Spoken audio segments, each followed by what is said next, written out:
I think the new executive order is substantially similar to the initial executive order that was promulgated. It's still bad. It still evidently on its face is an attack on Muslims. We're still seeing that the order still presents problems, even though it does give a little bit more guidance in terms of what travelers are otherwise exempt. But I think that this, as we see, the order will be effective March 16th, and I believe that we're going to see many of the similar problems and confusions that we saw when the first executive order was promulgated.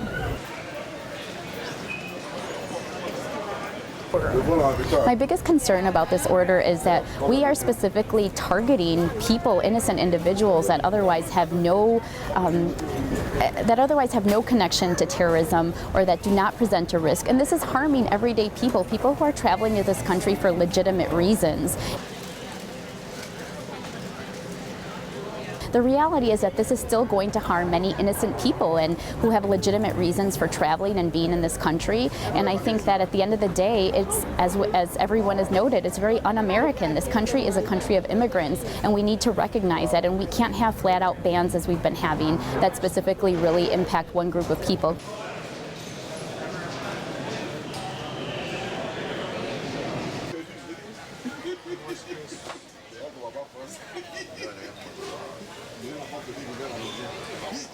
It is, the new ban is the old ban, and it has a better chance of standing up in court is a concern to me.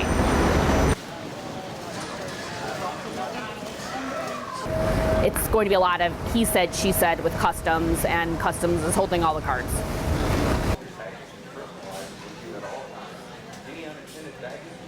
Yeah, so the new order does, it's trying to specifically address some of the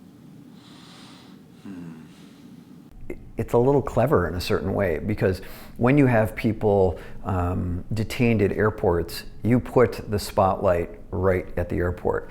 But more typically, the way things like this happen is when you push it overseas, then there's no sort of flashpoint where there's not going to be people detained at the airports. You're not going to have those kind of lawyers running down there. I mean, it just probably won't play out that way. It'll happen in a much slower time frame, which will make it seem more normalized, but the result is exactly the same.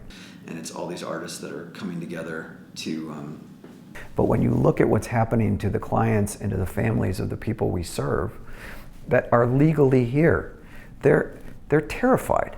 You know, they're afraid to give their names to people.